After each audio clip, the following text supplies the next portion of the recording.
ஆண்டவராகிய இயேசு கிறிஸ்துவின் நாமத்தில் அன்பின் வாழ்த்துக்கள். அன்பானவர்கள், எப்படி இருக்கீங்க? நல்லா இருப்பீங்கன்னு நம்புகிறேன். நல்லா இருக்கணும். நன்றாய் இருப்பதற்காகவே இந்த வார்த்தைகள் பேசப்படுகிறது. வாழ்வளிக்கும் வாக்குத்தத்தம் என்ற நிகழ்ச்சியை தொடர்ந்து பார்த்து வருகிற அன்பு சகோதர சகோதரிகளுக்கு நன்றி.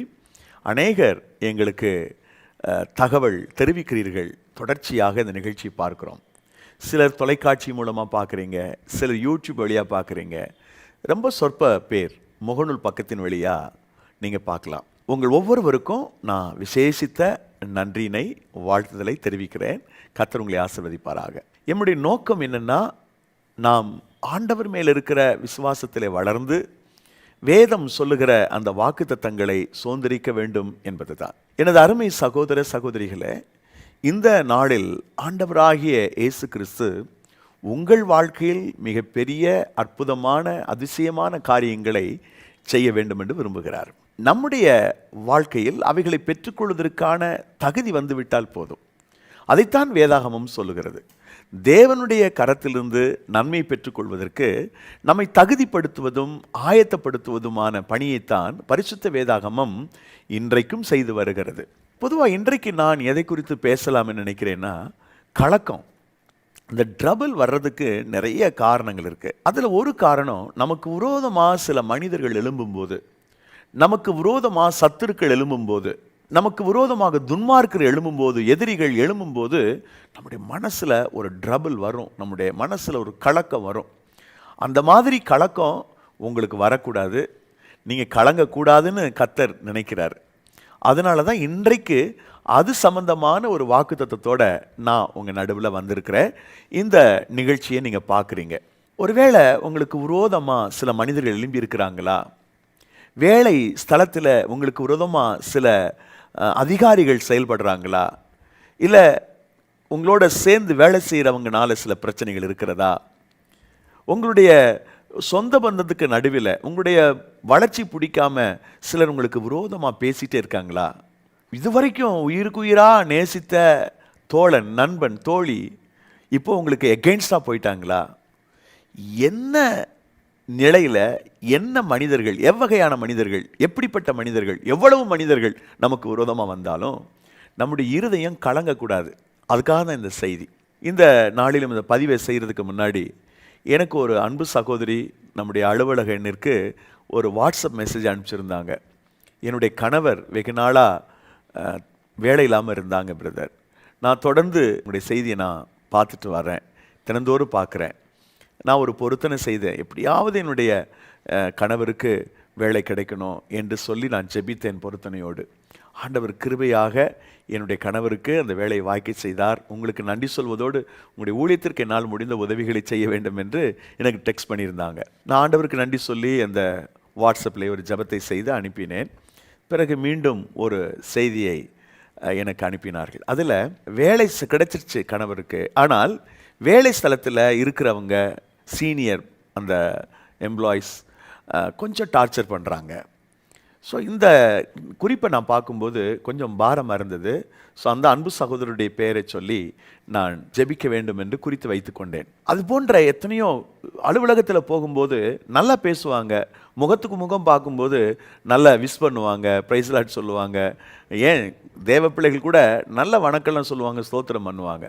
ஆனால் கொஞ்சம் நெருங்கி போகும்போது நமக்கு விரோதமாக அவங்க எழும்புறதும், நமக்கு விரோதமாக பேசுகிறதும் நம்ம பார்க்கும்போது கஷ்டமாக இருக்குது இல்லையா? சில நேரங்களில் எதிரிகள், நமக்கு கண்ணுக்கு தெரிஞ்ச எதிரிகள் போக கண்ணுக்கு தெரியாத எதிரிகள் நிறைய பேர். இந்த அன்பு சகோதரி சொன்னது போல் கணவருடைய அலுவலகத்தில் சீனியர்னால சில டார்ச்சர், சில ப்ராப்ளம் இருக்குது. நல்ல ஒரு அட்மாஸ்பியர் அவங்களுக்கு வேலை ஸ்தலத்தில் இருக்கணும்னு கேட்டுட்டாங்க. நான் அந்த குறிப்பை குறித்து வைத்து கொண்டேன். ஒருவேளை அந்த சகோதரி இந்த நிகழ்ச்சியை நீங்கள் பார்க்கலாம். ஏனென்றால் தொடர்ந்து நிகழ்ச்சியை நீங்கள் பார்க்குறதா சொன்னீங்க. God bless you sister. நிச்சயமாக உங்கள் விசுவாசத்தின்படி உங்களுடைய கணவருடைய லைஃப்பில் ஒரு பெரிய சேஞ்சஸை கர்த்தர் நிச்சயம் உண்டாக்குவார். நான் நம்புகிறேன் ஒரு பெரிய அற்புதம் சீக்கிரத்தில் நடக்கும் அப்படின்னு. ஸோ அன்பு தேவனுடைய பிள்ளைகளை, இந்த நாளில் இந்த வாழ்வழிக்கு வாக்குத்தத்தம் செய்தி வேளையில் அது தொடர்பான ஒரு வார்த்தை. இது எங்க இருக்கிறது அப்படின்னு கேட்டிங்கன்னா, என்னாகம புத்தகம் 14ஆம் அதிகாரம் 9வது வசனத்தில் இருக்குது. அந்த வசனத்தை ஃபர்ஸ்ட் நான் முழுது வாசிட்டு அந்த வசனத்துக்குள்ள இருக்கக்கூடிய அந்த ஒரு வரியை நான் உங்களுக்கு எடுத்து காண்பிக்கிறேன். முதலாவது வசனத்தை நான் வாசிக்கிறேன். என்னாகமம் 14:9. கர்த்தருக்கு விரோதமாக மாத்திரம் கலகம் பண்ணாதிருங்கள், அந்த தேசத்தின் ஜனங்களுக்கு நீங்கள் பயப்பட வேண்டியதில்லை, அவர்கள் நமக்கு இரையாவார்கள், அவர்களை காத்த நிழல் அவர்களை விட்டு விலகி போயிற்று, கர்த்தர் நம்மோட இருக்கிறார், அவர்களுக்கு பயப்பட வேண்டியதில்லை. இன்னைக்கு வாக்குத்தத்த வசனம் என்ன தெரியுமா? கர்த்தர் நம்மோடு இருக்கிறார், அவர்களுக்கு பயப்பட வேண்டியதில்லை. தேவன் நம்மோடு இருக்கிறார், ஆண்டவர் நம்மோடு இருக்கிறார், நம்ம பயப்படவே வேண்டாம், தைரியமா இருக்கலாம், மகிழ்ச்சியா இருங்க. இன்றைக்கு கர்த்தர் சொல்லுகிற வார்த்தை அதுதான்.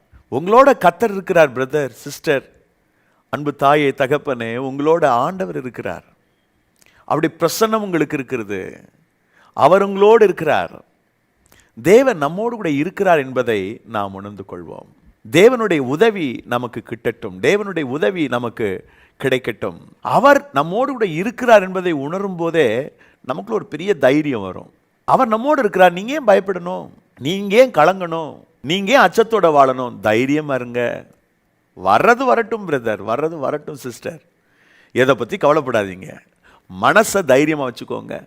ஏன்னா இந்த வானத்தையும் பூமியும் உண்டாக்கிய தேவாதி தேவன், அண்ட சராசரங்களை சிருஷ்டித்து தன்னுடைய ஆளுகைக்குள்ளே வச்சிருக்கிறவர் உங்களோடு இருக்கிறேன்னு சொல்லியிருக்கிறார். ஒருவேளை நீங்கள் ரொம்ப எளிமையாக இருக்கலாம், படிப்பறிவு இல்லாதவங்களாக இருக்கலாம், ஒரு குடிசை வீட்டில் இருக்கலாம், எளிமையான ஒரு வாழ்க்கை வாழலாம், அடுத்த நாளுக்குரிய தேவை சந்திக்கப்பட முடியாமல் பலவிதமான தேவையோடு இருக்கலாம். ஆனால் ஆண்டவர் உங்களோட இருக்கிறேன்னு சொல்கிறத நீங்கள் நம்புங்க. அப்போது உங்களுக்கு மனசில் ஒரு தைரியம் வரும், உங்களுடைய வாழ்க்கையில் இருக்கிற எல்லா குறைவுகளும் கூட மாறி போகும். இந்த வசனத்தை நான் சந்தோஷமாக சொல்கிறேன், மகிழ்ச்சியாக சொல்கிறேன். இதை கேட்குறவங்க நீங்கள் விசுவாசத்தோடு நீங்கள் இதை ரிசீவ் பண்ணுங்க. ஆண்டவருடைய வாக்கு சொல்லுகிறது, கர்த்தர் நம்மோடு இருக்கிறார், ஆண்டவர் நம்மோடு இருக்கிறார், நம்ம ஏன் பயப்படணும், நாம் ஏன் கலங்கணும், நான் ஏன் அச்சப்படணும்?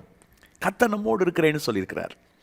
தேவன் நம்மோடு கூட இருக்கும்போது நிகழ்கிற அற்புதங்கள், ஆசீர்வாதங்கள் எல்லாம் ஏராளம் ஏராளம் ஏராளம். தேவன் நம்மோடு இருக்கும்போது குறிப்பாக இந்த சத்துருக்கள், எதிராளிகள், நமக்கு விரோதமாக எழும்புறவங்க இருக்காங்க இல்லையா, அவங்க அவருக்கு நம்மோடு கூட இருக்கும் பட்சத்தில் யாராக இருந்தாலும் பிரச்சனை இல்லை. நமக்கு நம்மளை விட ரொம்ப அசுரத்தனமாக இருப்பாங்க, நம்ம விட பலசாலிகளாக இருப்பாங்க, நம்ம விட பணபலம் கூடினவங்களாக இருப்பாங்க, நம்ம விட ஜனபலம் கூடினவங்களாக இருப்பாங்க, எல்லா வெற்றி பெறுவதற்கான வாய்ப்பெல்லாம் அவங்ககிட்ட இருக்கும். அப்படிப்பட்டவங்களா இருந்தாலும் கர்த்தர் உங்களோட இருக்கிறார் அப்படின்னு நீங்கள் ஃபீல் பண்ணீங்கன்னா அவங்கனால உங்களுக்கு எந்த தீங்கு வராமல் கர்த்தர் காப்பாற்றுவார். அதாவது அடைக்கலமாக இருப்பார். தேவன் உங்களோடு கூட இருப்பாரானால் சத்துருக்கள் ஒரு நாளும் ஒருபோதும் உங்களை மேற்கொள்ளவே முடியாது. ஏன்னா அவர் ப்ரொடெக்ட் பண்ணுவார், அவர் அடைக்கலமாக இருப்பார், காருண்யமாக இருப்பார், கேடகமாக இருப்பார். சத்துருக்கள் விஷயத்தில் அவரை ரொம்ப ப்ரொடெக்ட் பண்ணுறாரு. கர்த்தர் கூட இருக்கும்போது நடக்கிற முதல் விஷயம் அதுதான். ரெண்டு விஷயத்தை மாத்திரம் சொல்கிறேன். முதல் விஷயம், கர்த்தர் கூட இருக்கும்போது அந்த சத்துருக்கள் உங்களை தொட முடியாத அளவுக்கு ப்ரொடெக்ஷன் வச்சுக்கிட்டே இருப்பார் அவர். அதனால் தைரியமாக இருக்கலாம். உன் பக்கத்தில் 1000 பேர், உன் வலதுபுறத்தில் 10000 பேர் விழுந்தாலும் அது உன்னை அணுகாது. உனக்கு விரோதமாக எழும்புகிற எந்த ஆயுதம் வாய்க்காதே போகும். இஸ்ரவேலுக்கு விரோதமான குறி சொல்லுதல் இல்லை, யாக்கோபுக்கு விரோதமான மந்திரவாதம் இல்லை. தைரியமாக இருங்க. ஏன்னா ஆண்டவர் உங்களோட இருக்கிறார். அப்படின் போது நீங்கள் ஏன் கவலைப்படணும்? சத்துருக்கள் விஷயத்தில் ஆண்டவர் முதல்ல செய்கிறது என்னென்னா, அவங்க யாரும் உங்களை மேற்கொள்ளாதபடி அவர் உங்களோட இருப்பார், உங்களை ப்ரொடெக்ட் பண்ணுவார். 46வது சங்கீதத்தில் 7வது வசனம் 11வது வசனம், சேனைகளின் கர்த்தர் நம்மோடு இருக்கிறார், யாக்கோபின் தேவன் நமக்கு உயர்ந்த அடைக்கலமானவர். அதே வசனம் தான் திரும்ப 11வது வசனம், சேனைகளின் கர்த்தர் நம்மோடு இருக்கிறார், யாக்கோபின் தேவன் நமக்கு உயர்ந்த அடைக்கலமானவர். உயர்ந்த அடைக்கலம், யார் உங்களை டச் பண்ண முடியாது. கர்த்தர் உங்களோட கூட இருப்பாரானால், தேவன் உங்கள் பட்சத்தில் இருப்பாரானால் எந்த சத்துருவும் உங்களுக்கு விரோதமாக எழும்ப முடியாது. கர்த்தர் உங்களோடு இருப்பாரானால் அக்கினி ஜூளையை 7 மடங்கு கூட்டட்டும், அது நம்மளை சேதப்படுத்தாது. கர்த்தர் உங்களோடு கூட இருப்பாரானால் சிங்க கபில தூக்கி போடட்டும், அந்த சிங்கத்தினால எந்த தீங்கு உங்களுக்கு நேராது. கர்த்தர் உங்களோடு இருப்பாரானால் பெரிய கோழியாத்து உங்களுக்கு முன்னாடி நின்னாலும் நீ கலங்க வேண்டியதில்லை. ஏன்னா வீழ போறது கோழியாத்து தான், நீங்க இல்லை, நீங்க தான் ஜெயிப்பீங்க. கர்த்தர் நம்மோடு இருப்பாரானால் செங்கல் 2 பிளக்கும், எதிரிகள் அதில் விழுந்து மாண்டு போவார்கள். கர்த்தர் நம்மோடு இருப்பாரானால் அச்சுறுத்துகிற எரிகோ சுக்குநூறா உடைஞ்சு போகும், சத்துருக்கள் சிதறண்டு போவார்கள். ஸோ தேவன் நம்மோடு இருக்கும்போது நம்ம யாரும் தொட முடியாது. அதாங்க சொல்றார், நாம சோந்தரிப்போம், அவர்களை காத்த நிழல் அங்க அவங்க விட்டு போயிடுச்சு, அதனால நீங்க பயப்பட தேவையில்லை, கலங்க தேவையில்லை. கர்த்தர் நம்மோடு இருக்கிறார், உங்களோடு இருக்கிறார். என் அன்பு சகோதர சகோதரிகளே, இந்த வாழ்க்கை பிரயாணத்தில் பல விஷயங்கள் உங்கள் மனசை வேதனைப்படுத்துதா, கஷ்டப்படுத்துதா, பல காரியங்கள் உங்களுடைய உள்ளத்தை ரணப்படுத்துதா, டோன்ட் வரி அபவுட் தட். ஆண்டவர் இன்றைக்கு உங்களை பாதுகாப்பேன் என்று சொல்லுகிறார். சத்துரு வரும்போது, எதிராளி வரும்போது, மனிதர்கள் ஒன்று சேர்ந்து வரும்போது, ஒரே சமயத்தில் 3-4 சத்துருக்கள் எதிராளிகளுக்குள் விரோதமாய் வரும்போது இவரே ப்ரொடெக்டராக இருப்பார், இவரே அடைக்கலமாய் இருப்பார், ஆதரவாய் இருப்பார். அதனால கவலைப்பட வேண்டாம். முதலாவது. ரெண்டாவது என்னன்னா, அப்படியே இந்த சத்துருக்கள் நமக்கு விரோதமாக வரும்போது யுத்தம்னு வந்துட்டா அந்த யுத்தத்தை நீங்க செய்ய வேண்டாம், அவர் செஞ்சிடுவார். அதான் பைபிளில் பல இடத்துல இருக்கு. நீ சும்மா இருப்பா, நான் உனக்கா யுத்தம் பண்றேன்றார். கர்த்தர் யுத்தத்தை பாருங்க அப்படின்னு சொல்றார். ஒரு வசனம் பழைய ஏற்பாட்டில் இருக்குது. அதாவது முதல்ல சத்துருக்கள் நமக்கு விரோதமாக வந்தாங்கன்னா அவங்க நம்மளை தொட முடியாதபடி ப்ரொடெக்ட் பண்றாரு. யுத்தம்ன்ற ஒரு நிலை வரும்போது யுத்தத்தில் அவரே முன்னின்று நடத்துறாரு, உங்களுக்கு எனக்கு ஜெயத்தை கொடுக்கறதுக்கு. எசேக்கியா ராஜாவுக்கு விரோதமாக ஒரு பெரும் படை வந்தபோது அங்கே சொல்லப்பட்ட வார்த்தை ரொம்ப முக்கியமானது. 2 நாளாகம புத்தகம் 32வது அதிகாரம் 8வது வசனம், அவனோடு இருக்கிறது மாம்சபுயம், நமக்கு துணை நின்று நம்முடைய யுத்தங்களை நடத்த நம்மோடு இருக்கிறவர் நம்முடைய தேவனாகிய கர்த்தத்தானே என்று சொல்லி அவர்களை தேற்றினான். நம்முடைய யுத்தங்களை நடத்த நம்மோடு இருக்கிறவர் நம்முடைய தேவனாகிய கர்த்தர் நம்மோடு இருக்கிறார். அவர் நம்மோடு இருந்தால் அவர் நமக்கு அடைக்கலமாயிருப்பார். அவர் நம்மோடு இருந்தால் அவரை யுத்தத்தை நடத்துவார். நீங்க என்ன சொல்றீங்க? ஆண்டவர் உங்களோடு இருக்கிறார் பிரதர், சிஸ்டர், உங்களோடு இருக்கிறார். இதுவரைக்கும் நீங்களா யுத்தம் பண்ணிட்டீங்க, களைச்சு போயிட்டீங்க, சில நேரங்களில் மலைச்சு போயிட்டீங்க, திகைச்சு போய் நிற்கிறீங்க. இப்போ கர்த்தருடைய வார்த்தை சொல்லுது, நான் உன்னோட இருக்கிறேன், நான் உன் யுத்தத்தை நடத்துவேன்றார். இன்னும் கூட ஒரு பியூட்டிஃபுல்லான வேர்டு ஒன்று இருக்கு பாருங்க. யாத்திராகமத்தில் 14ஆம் அதிகாரம் 13வது வசனம், அப்பொழுது மோசே ஜனங்களை நோக்கி, பயப்படாதிருங்கள், நீங்கள் நின்று கொண்டு இன்றைக்கு கர்த்தர் உங்களுக்கு செய்யும் ரட்சிப்பை பாருங்கள், இன்றைக்கு நீங்கள் காண்கிற எகிப்தியரை இனி என்றைக்கும் காண மாட்டீர்கள். பயப்படாதீங்கப்பா, இன்னைக்கு ஒரு யுத்தம் நடக்க போகுது, அந்த யுத்தம் எப்படி நடக்குதுன்னு சும்மா ஜஸ்ட் வேடிக்கை பாரு, நான் செய்யறேன் உனக்காக யுத்தம். அதுக்கு அடுத்த வசனம் சொல்லுகிறது, கர்த்தர் உங்களுக்காக யுத்தம் பண்ணுவார், நீங்க சும்மா இருங்க, ஜஸ்ட் வேடிக்கை பாரு, நான் செய்ய போறதை நீ ஜஸ்ட் வேடிக்கை பார்த்தா போதும், நான் உனக்காக ஒரு பெரிய யுத்தத்தை பண்ண போறேன், நான் மிகப்பெரிய ஒரு யுத்தம் உனக்காக செய்வேன்றார் ஆண்டவர். இப்போ இந்த 2 விஷயமும் ரொம்ப நேர்த்தியாக நடக்கும். கர்த்தர் உங்களோடு இருப்பாரானால் உங்களுக்கு விரோதமாக யார் வந்தாலும் உங்களை தொட முடியாது, அவர் ப்ரொடெக்ட் பண்ணிடுவார், அடைக்கலமாக இருப்பார். ரெண்டாவது, கர்த்தர் உங்களோடு இருப்பாரானால் அவரே யுத்தத்தை நடத்துவார். நீ சும்மா இரு, நான் பார்த்துக்கிறேன்றார். நீ சும்மா இரு, நான் பார்த்துக்கிறேன், உனக்காக நான் யுத்தத்தை நடத்துவேன், உனக்காக நான் சண்டை போடுவேன் அப்படின்றார் ஆண்டவர். உங்களுக்காக ஆண்டவர் யுத்தம் பண்ணணுமா? உங்களுக்காக கர்த்தர் சண்டை போடணுமா? உங்க பக்கம் ஒரு வெற்றி வரணுமா? கர்த்தர் கூட இருக்கணும்ன்றதுல கவனம் செலுத்துங்க. சரி, இன்றைக்கு வாக்குத்தத்தத்திற்கான நிபந்தனை என்ன தெரியுமா? அவருக்கு விரோதமா மாத்திரம் இருக்காதீங்க, கலகம் பண்ணாதீங்க. அவருக்கு விரோதமா கலகம் பண்ணாதீங்க, அவருக்கு விரோதமா முறுமுறுக்காதீங்க, அவருக்கு விரோதமா பாவம் செய்யாதீங்க, அவருக்கு விரோதமா எதுவும் செய்யாம இருங்க. அப்போ கர்த்தர் உங்களுக்கு ஆதரவாய் இருப்பார், உங்களுக்கு துணையாய் இருப்பார், நீங்க ஜெயிப்பீங்க, நீங்க வெற்றி பெறுவீர்கள். அன்பான கர்த்தருடைய பிள்ளைகளே, இன்றைக்கு கர்த்தர் உங்களுக்கு ஒரு ஜெயத்தை, வெற்றியை கொடுக்க விரும்புகிறார். நாம கவனம் செலுத்த வேண்டியது கர்த்தர் நம்மோட இருப்பதற்கு அவருக்கு விரோதமாக கலகம் பண்ணக்கூடாது, அவருக்கு விரோதமாக எதையும் செய்யக்கூடாது. நீங்கள் வேதாமத்தில் பாருங்களேன், கர்த்தருக்கு விரோதமாக செஞ்சவங்க நிலையெல்லாம் பாருங்க. நான் உங்களுடைய ஞாபகத்துக்காக சில விஷயத்தை மாத்திரம் சொல்கிறேன். யாத்திராகமம் 10ஆம் அதிகாரம் 16 வசனத்தில் கர்த்தருக்கு விரோதமாக பார்வோன் இருந்தான். அதனால் என்ன நடந்துச்சு? அவன் சேனையெல்லாம் சமுத்திரத்தில் மாண்டு போச்சு. கர்த்தருக்கு விரோதமாக இருந்தான். எப்பெல்லாம் தேவனுடைய ஊழியர்கள் பேசினாங்களோ அப்போதெல்லாம் ரெசிஸ்ட் பண்ண, அவன் தேவனுக்கு விரோதமாக தான் இருந்தான். ஆண்டவர் பார்த்தார், அவனுடைய இருதயம் கடினப்பட்டுட்டே இருந்துச்சு. ஒரு கட்டத்தில் அவனை இவனுடைய இராணுவத்தையும் சேர்த்து செங்கடல்ல ஆழ்த்தி போட்டார். அது மாத்திரம் இல்லை, எபிரேய மக்கள் வனாந்தரத்தில் வந்தாங்க பாருங்க, அவங்களும் ஆண்டவருக்கு விரோதமாக முறுமுறுக்கிறது, ஆண்டவருக்கு விரோதமாக பேசுறது, ஆண்டவருக்கு விரோதமாக பாவம் செய்யறது பார்த்தார் ஆண்டவர். யாரெல்லாம் அவருக்கு விரோதமாக இருந்தானோ எல்லாத்தையும் வனாந்தரத்தில் க்ளோஸ் பண்ணிட்டார். உதாரணத்துக்கு சொல்லணும்னா யாத்திராகமம் 16 அதிகாரம் 7-8 வசனம், அப்புறம் யாத்திராகமம் 32 அதிகாரம் 33 வசனம், இதெல்லாம் வாசித்து பாருங்க. யாரெல்லாம் தேவனுக்கு விரோதமாக இருந்தாங்களோ அவங்களாம் வனாந்தரத்தில் சாப்டர் க்ளோஸ் பண்ணிட்டார். அவருக்கு விரோதமாக மாத்திரம் செய்யாதீங்க எதையும். அப்படி இருந்தீங்கன்னா அவர் உங்களோட இருப்பார். முதல்ல பார்வோனை பற்றி சொன்னேன், அப்புறம் அந்த எபிரேய மக்களை பற்றி சொன்னேன். தேவனுடைய பிள்ளைகள் தான், என்ன செய்யறது, ஆண்டவருக்கு ரொம்ப முறுமுறுத்துட்டாங்களே, அவருக்கு பாவம் செஞ்சாங்களே, அதனால ஆண்டவர் அவங்கள ஒரு சூழ்நிலைக்குள்ள அவங்களுடைய சாப்டர்லாம் க்ளோஸ் பண்ணிட்டார். மூன்றாவதா அமலேக்குன்னு ஒருத்தர் தான். அந்த அமலேக்கியர்கள் ஒருத்தன் இல்ல, அந்த அந்த நேஷன், அந்த குழுவினர் தேவனுக்கு விரோதமா இருந்தாங்க. ஆண்டவர் பார்த்தார். யாத்திராகமம் 17ஆம் அதிகாரம் 14 மற்றும் 16 வசனங்களை வாசித்து பார்த்தீங்கன்னா, தேவனுக்கு விரோதமா, தனக்கு விரோதமா இருந்த அமலேக்க வானத்தின் கீழே இருக்கக்கூடாதுன்னு ஒரு முடிவு பண்ணினார். நீங்க அதுக்கு பிறகு வாசித்தீங்கன்னா 1 சாமுவேல் 15 அதிகாரத்தில் அமலேக்குக்கு விரோதமான யுத்தம் இருக்குது. கடைசியில் எஸ்தர் புஸ்தகத்தில் அமலேக்கியனாகி அந்த ஆமான் அவனுக்கு விரோதமா ஆண்டவர் செயல்படுறாரு. அந்த அமலேக்கின்ற அந்த டிரைப் இல்லாம போச்சு. காரணம், அவன் தேவனுக்கு விரோதமா இருந்தான். நல்லா பாருங்க, பைபிள்ல கர்த்தருக்கு விரோதமா இருக்கிறவங்க எல்லாத்தையும் ஆண்டவர் சாப்டர் க்ளோஸ் பண்ணிடுறார். அதுக்கப்புறம் நீங்க அப்படியே புதிய ஏற்பாட்டுக்கு வந்தீங்கன்னா, தேவனுக்கு விரோதமா செயல்பட்டான் சவுல். அதாவது பாரம்பரியமான இந்த யூத மார்க்கத்தில் வைராக்கியமா இருந்த சவுல் தேவனுக்கு விரோதமா செயல்பட்டு இருந்தான். சபைகள்லாம் அடிச்சு உடைச்சான், உபத்திரவப்படுத்தினான். அப்போஸ்தலர் 26:9 நினைவு கூறுகிறார். தேவனுக்கு விரோதமாக இருந்த என்ன இங்கதான் ஆண்டவர் கிருபையா அவனை தண்டிக்காம சந்திச்சு அவனை சவுள பவுளா மாத்தி தனக்காக பயன்படுத்தினார். அதாவது தூய ஆவிக்கு விரோதமா யார் பாவம் செய்தா அவங்க நித்திய ஆக்கணைக்குள்ள போயிடுவாங்கன்னு ஆண்டவர் சொன்னார். மார்க் நற்செய்தி 3:29 வாசிக்கிறோம். ஒன்றுலாம் போயிடுவாங்க, அவங்களுடைய சாப்டர் க்ளோஸ் ஆகிடும். இப்படி நிறைய விஷயங்களை பார்க்குறோம். கர்த்தருக்கு விரோதமாய் செயல்பட்டக்கூடிய மனிதர்களை, கர்த்தருக்கு விரோதமாக செயல்பட்ட மனிதர்களை ஆதியாகமத்திலிருந்து வெளிப்படுத்தின விஷயம் வரைக்கும் பார்க்கலாம். நிறைய இருக்குது. நான் ஒரு குறிப்பாக ஒரு 5 விஷயத்தை மாத்திரம் உங்களுக்கு சொன்னேன். பார்வோனை பற்றி, எபிரேய மக்களை பற்றி, அமலேக்கை பற்றி, சவுளை பற்றி, தூயாவினுக்கு விரோதமாக பேசுகிறவங்களை பற்றி சொன்னேன்.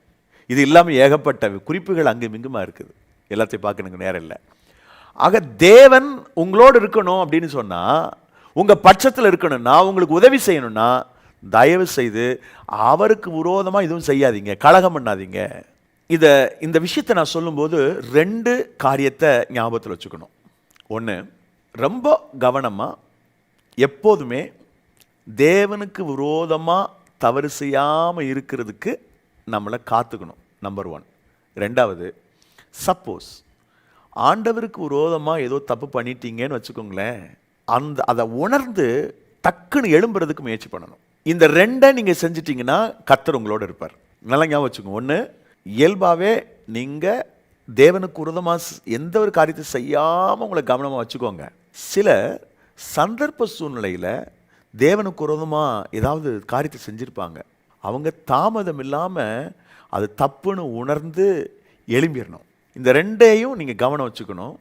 இப்போ இந்த நிகழ்ச்சியை பார்த்துட்டு இருக்கிற நீங்கள் ஒருவேளை ரொம்ப கவனமாக இருக்கக்கூடியவங்களாக இருக்கலாம். உங்களுக்காக கர்த்தரை ஸ்தோத்திரிக்கிறேன். சிலர், ஐயோ உண்மையிலே பிரதர், நான் ஆண்டவருக்கு ரொம்ப தப்பு பண்ணிட்டேன் பிரதர், நான் இந்த மாதிரி இருக்கும். பிசாசு என்ன பண்ணுவான்னா, சின்ன ஒரு நம்ம தப்பை வச்சுக்கிட்டு நம்மளை அப்படியே அடுத்தடுத்து அந்த தவறு பாவத்துக்குள்ளே கொண்டு போய் நிறுத்துறதுல கவனமாக இருப்பான். அதனால் நீங்கள் என்ன பண்ணுங்க, அவருக்கு விரோதமான ஒரு பாதையில் இருக்கிறீங்கன்னு தெரிஞ்சா இம்மீடியட்டாக எழும்புங்க. அவருக்கு விரோதமான காரியத்தை செய்கிறீங்கன்னு தெரிஞ்சா இம்மீடியட்டாக அதுலேருந்து எழும்புங்க. எழும்பி உங்களை சரிப்படுத்திடுங்க. கர்த்தர் தம்முடைய கிருபையினால் உங்களுக்கு உதவி செய்வார். துணிகரமாக நம்ம தவறுகள் செய்யாதபடி ஜாக்கிரதையாக இருக்கணும். இந்த 2ஐயும் நீங்கள் ஞாபகத்தில் வச்சுக்கோங்க. இந்த 2ஐயும் நான் வேகமாக சொல்கிறேன். இந்த முதலாவது விஷயம், இயல்பாக கர்த்தருக்கு விரோதமாக தப்பு பண்ணக்கூடாது அப்படின்னு நினைக்கிற ரகம், ஒரு குரூப் ஆஃப் பீப்புள்.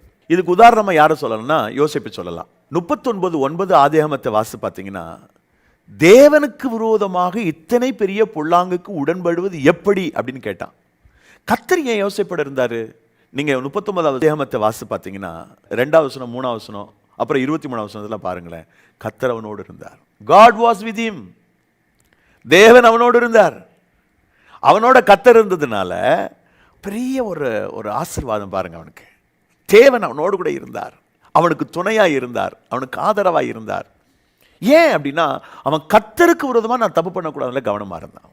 ஏன்னா உலக சிநேகம் தேவனுக்கு விரோதமான பகைன்னு யாக்கோபு 4:4 வாசிக்கிறோம். ரோமர் 8:9 மாமிச சிந்த தேவனுக்கு விரோதமான பகைன்னு இருக்கு. 1 தீமோத்தேயு 5:11 இந்த இளவயது விதவைகள் காம விகாரம் கொண்டு தேவனுக்கு விரோதமாக பாவம் செய்ய நினைப்பாங்கலாம் இருக்கு. இந்த மாதிரி பாவங்கள், தவறுகளுக்கு தன்னை இயல்பாகவே நடந்து விடாமல் காத்து கொள்ளக்கூடிய ஒருவனாக யோசேப்பு இருந்தான். தேவனுடைய பிள்ளைகளாக இருக்கிற நாம் தேவனுக்கு விரோதமாக தவறு செய்யாமல் நம்மளை ப்ரொடெக்ட் பண்ணிக்கணும். முதலாவது. சப்போஸ் ஏதோ ஒரு சந்தர்ப்ப சூழ்நிலையில் நீங்கள் வீழ்ந்திருக்கீங்க, தேவனுக்குறமா தப்பு பண்ணிட்டீங்கன்னா இம்மீடியட்டாக தாமதிக்காமல் எழும்புங்க. அப்படின்னா மறுபடியும் தப்பு பண்ணிட்டு விழுந்து எந்திரிச்சிக்கலாம்னு நினச்சிடக்கூடாது.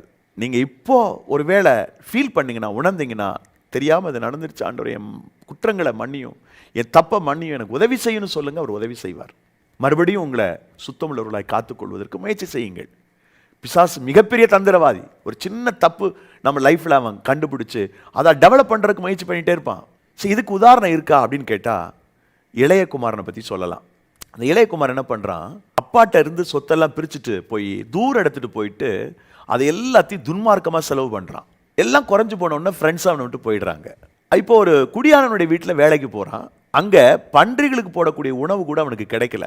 அப்போ தான் அவன் ஃபீல் பண்ணுறான். என்ன ஃபீல் பண்ணுறான், ச்சே, அப்பா கிட்ட எவ்வளோ வேலைக்காரங்க இருக்கிறாங்க, அவங்களுக்கெல்லாம் பூர்த்தியான சாப்பாடு இருக்குது, நானா இப்படி கஷ்டப்படுறேனேன்னு சொல்லிட்டு அவன் தீர்மானிக்கிறான். அந்த வசனம் எங்க இருக்குன்னா, லூக்கா 15வது அதிகாரம் 18 மற்றும் 21 வசனங்கள். தகப்பனை நோக்கி, தகப்பனே, பரத்துக்கு விரோதமாக உமக்கு விரோதமா நான் பாவம் செஞ்சேன். பரத்துக்கு விரோதமா, கடவுளுக்கு விரோதமா நான் தப்பு பண்ணிட்டேன், அறியாம பண்ணிட்டேன். இனி உன்னை பிள்ளைன்னு சொல்றதுக்கு என்ற தகுதி இல்லப்பா. உன் பிள்ளையா நினைச்சுக்க வேண்டாம், உன்னுடைய வீட்டு வேலைக்கார ஒருவராக சேர்த்துக்கொள்ளணும்னு சொன்னான். உடனே இந்த தகப்பன் உன்னை ஏற்றுக்கொண்டான். அதே மாதிரி தான் தாவீதுனுடைய லைஃப்ல. தாவீது ஒரு he did blunder mistake in his life. So அந்த தப்பு பண்ண உடனே நாத்தான் தீர்க்கதரிசி எச்சரிக்கிறான்.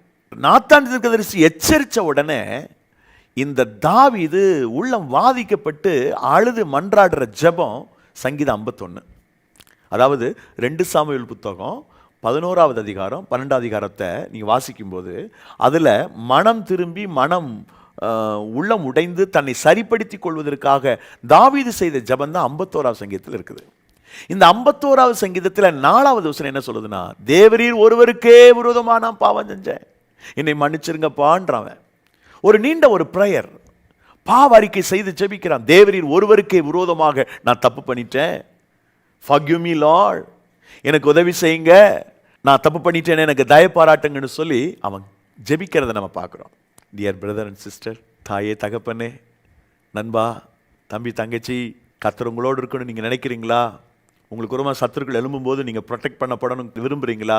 வரக்கூடிய யுத்தத்தில் நீங்கள் ஜெயிக்கணும், கர்த்தர் உங்களுக்கு ஜெயத்தை கொடுக்கணும், உங்களுக்கு முன்னே அவர் போய் யுத்தத்தை நடத்தணும் நீங்கள் விரும்புகிறீங்களா? அப்படின்னா கர்த்தருக்கு விரோதமாக மாத்திரம் கலகம் பண்ணாதீங்க. Be careful. நான் உங்களுக்கு அச்சபிக்க போகிறேன். ஜோமனோமா, நேசிக்கிற எங்கள் நல்ல தந்தையே, இந்த நாளில் இந்த செய்தியை கேட்டுக்கொண்டிருக்கிற பார்த்து கொண்டிருக்கிற என் அன்பு சகோதர சகோதரிகள், தமிழ் உறவுகள் அத்தனை பேரையும் ஏசப்பா நீங்கள் ஆசீர்வதிங்க. bless them Lord. விசேஷித்த நன்மையினால உங்களுடைய பிள்ளைகளை நிரப்புங்க. கர்த்தருடைய காருண்யம் உடைய பிள்ளைகளை மூடி மறைக்கட்டும்.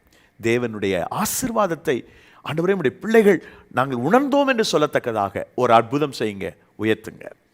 இந்த நாளில் உடைய பிள்ளைகளை ப்ரொடெக்ட் பண்ணவும், உடைய பிள்ளைகளுக்கு வெற்றி கொடுக்கவும் நீர் உமது மக்களோடு இருக்கிறதற்காக நன்றி. ஆசீர்வதியும். இயேசுவின் நாமத்தில் ஜெபிக்கிறோம் நல்ல பிதாவே. ஆமென். ஆமென்.